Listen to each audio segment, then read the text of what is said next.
যারা আত্মহত্যা করে তাদের আত্মা নাকি কবরের ঠাঁই পায় না, গাছে গাছে কিংবা যেখানে সে আত্মহত্যা করে সেখানে সবসময় ঘুরে বেড়ায়। আজকে আমি তেমন একটা ঘটনায় আপনাদের সাথে শেয়ার করব যা আমার আম্মুর কাছ থেকে শোনা, আমার জেঠির সাথে ঘটে যাওয়া। ঘটনা 1। আমাদের গ্রামের বাড়ি হলো জামালপুর, গ্রামের নাম নবাবপুর। তো আমাদের গ্রামেরই পাশের একটা গ্রাম থেকে একজন লোক প্রতিদিন আসতো ধান খেতে পানি দেওয়ার কাজে। সে সারাদিন কাজ করত আর রাতে বাড়ি ফিরে যেত। এমনই একদিন সে তার বউয়ের সাথে রাগারাগি করে কাজ করার জন্য চাই সেই খেতে পানি দেওয়ার যে মেশিন ঘর, সেই মেশিন ঘরে। তো সে আর ওই দিন রাতে বাড়ি ফিরে না, সারা রাত ওই মেশিন ঘরে থাকে এবং সারা রাত সে সিগারেট খায়। সকালে একজন লোক ওই মেশিন ঘরের পাশের রাস্তা দিয়ে যাচ্ছিল ফজরের নামাজ পড়ার জন্য, তখনই দেখে যে ওই লোকটার মরদেহ মেশিন ঘরের পাশের একটা গাছে ঝুলছে। সে চিৎকার করে সব লোকজন ডাকাডাকি করে জড়ো করে এবং সেই লোকটির মরদেহ নামিয়ে দাফন করার ব্যবস্থা করা হয়। লোক মুখে শোনা যায় তার স্ত্রীর সাথে ঝগড়া করে রাগে সে আত্মহত্যা করে। তো ওই লোক যেখানটাই আত্মহত্যা করে সে জায়গাটা ছিল আমাদের বাড়ির ঠিক পাশের রাস্তায়। বলে রাখা ভালো, আমাদের বাড়িটা আজও পাড়া গায়ের মতো, চারিপাশে শুধু গাছগাছালি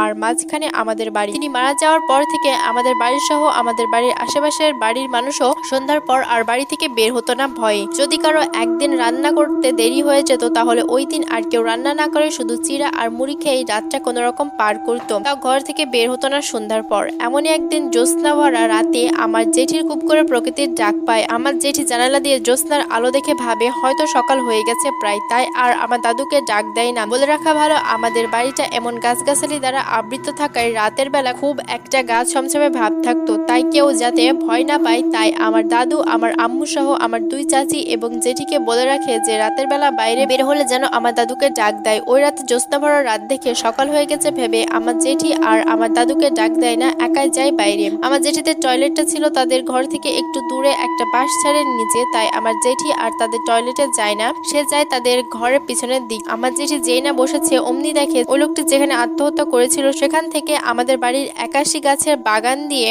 একটা সাদা কাপড় পরে কেউ একটা আসছে। এটা দেখে আমার জেঠি বেশি একটা না ঘাবড়ালেও যখন দেখে যে ওই সাদা কাপড় পরা অবয়বটির পা মাটিতে নেই, চোখ দুটো লাল এবং পায়ের পাতা পেছন দিকে, আর অবয়বটি ধীরে ধীরে জেঠির দিকে আসছে, তখন আর আমার জেঠি বুঝতে বাকি থাকে না এটা আসলে কি। জেঠি বুঝতে পেরে এক দৌড় দেয় ঘরে যাওয়ার জন্য। জোরে দৌড়াতে গিয়ে আমার জেঠি তাদের ঘরের সামনে পড়ে যায় আর ঠিক তখনই আমার দাদু সজাগ হয়ে যায়। আর আমার জেঠির থেকে সবকিছু শুনে আমার দাদু অনেক রাগারাগি করে বলে যে আমি না বলেছি যে আমাকে ডাক দেওয়া ছাড়া রাতে একা বের হবে না। তারপর থেকে আর কিছু দেখেনি আমার জেঠি। ঘটনা 2। এই ঘটনাটা ঘটে আমার সাথে যখন আমরা গ্রামে বসবাস করতাম।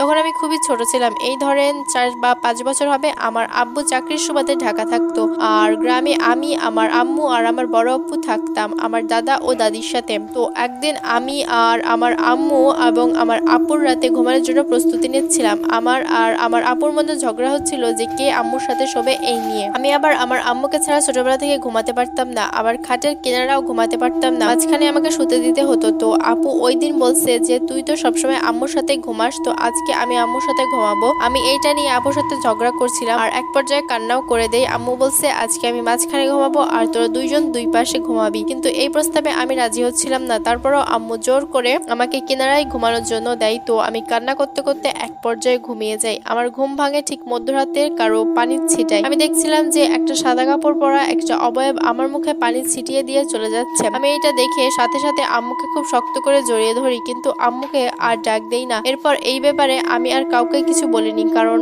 আমি ছোট হওয়ায় ঘটনাটা খুব তাড়াতাড়ি ভুলে যাই আর কাউকে বলা হয় না। তবে এখন আমার প্রায় কথাটা মনে পড়ে আর গা শিউরে ওঠে আর আমি ভাবি যে আমি কেন কাউকে এই ব্যাপারে কিছু বললাম না। তারপর কয়েক মাস পর আমরা ঢাকায় চলে আসি আর আমি ঘটনাটা আমার ছোট মনের ভুল ভেবেই ভুলে যাই।